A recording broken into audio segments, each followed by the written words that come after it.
السلام علیکم ورحمۃ اللہ وبرکاتہ۔ سوشل میڈیا کے دوستوں کے لیے جو میں پیغام ریکارڈ کروانا چاہتا ہوں، خاص کر میرا پیغام آج 56 ممالک جو اسلامی ہیں ان لوگوں کے لیے۔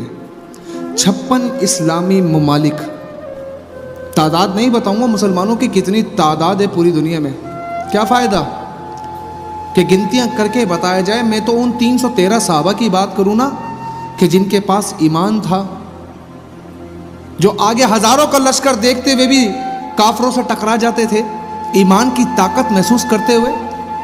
پھر میں کیا کہوں کہ اتنے سارے مسلمان ہونے کے باوجود بھی آج میری بہنوں اور ماؤں اور بچوں کی گردنوں پہ پیر رکھا جاتا ہے اور کوئی کچھ نہیں کر پاتا۔ ایک مسلمان ملک ایسا نہیں جس کی غیرت ایمانی زندہ ہو۔ اسرائیلی فوجی کا یہ گھٹنا مریم اصاف کی گردن پر نہیں بلکہ 55 مسلم ممالک کے حکمرانوں کی عزت و غیرت کے اوپر ہے۔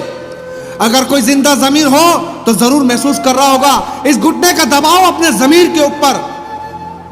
اس کا زمین پر گرا ہوا اسکارف شاید کعبے کے غلاف سے زیادہ متبرک ہو، لیکن ایسا سمجھنے کے لیے کسی محمد بن قاسم یا صلاح الدین ایوبی کا ہونا ضروری ہے۔ آج سپر پاور بن چکے نا مسلم ممالک، کتنے سارے میزائلز بنا چکے نا، تو پھر میں کیا کہوں کہ مسجد اقصی میں رکھے پتھر تمہارے ان میزائلوں سے لاکھ گنا اچھے ہیں کہ آج بھی مسجد اقصی کی حفاظت کر رہے ہیں۔ ہمارے انبیاء کی سرزمین پر رمضان کے مہینے میں جس طرح ان لوگوں نے بربریت مچائی، کسی کو کوئی فرق نہیں پڑا۔ یار کس منہ سے مدینہ منورہ جاتے ہو؟ یار کس منہ سے حضور علیہ السلام کی بارگاہ میں جاتے ہو؟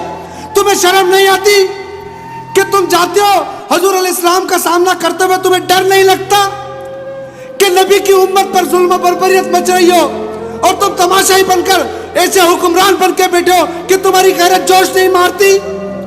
پھر صحیح کہا نا ڈاکٹر صاحب نے کہ دل میں عشق محمد نہیں ہے اگر کلمہ سنانے سے کیا فائدہ؟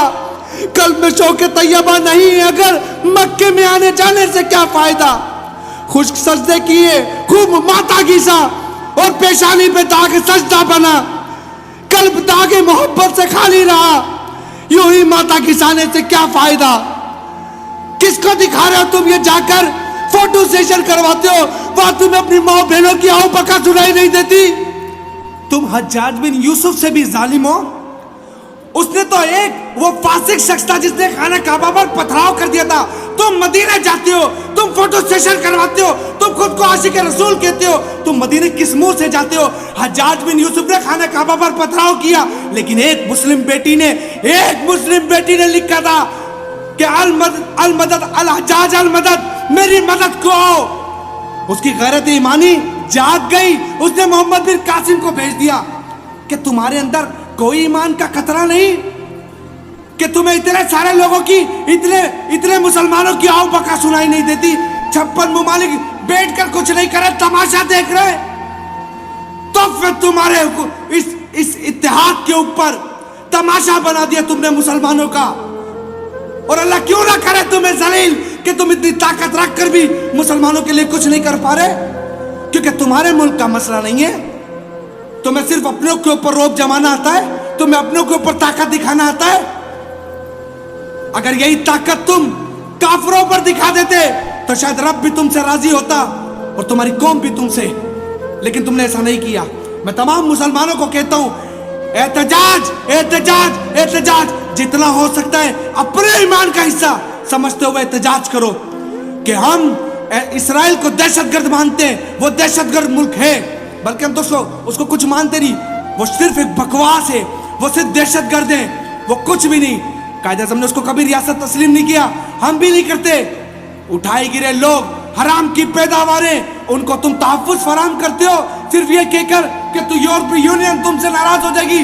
وہ ملک جس کا تجزیہ نکالا گیا کہ وہ پورا کا پورا ملک، اس کی زیادہ تر آبادی حرام کی ہے، تم اس سے ڈر گئے؟ اگر تم حضور کی عزت پر یہ بھی کر جاتے نا، ان سے لڑ جاتے، ان میں طاقت نہیں تھی تمہارا مقابلہ کرنے کی، لیکن تم جتنا جھکتے گئے، دبتے گئے، یہ تمہیں اتنا دباتے گئے، کیونکہ اللہ نے صاف فرما دیا کہ یہود و نصارہ تمہارے کھلے دشمن ہیں۔ خیر، میں اتنا کہنا چاہتا ہوں، اگر غیرت ایمانی سمجھتے ہو نا تو اپنے مسلمان بہن بھائیوں کے لیے کچھ تو کرو۔ السلام علیکم ورحمۃ اللہ وبرکاتہ۔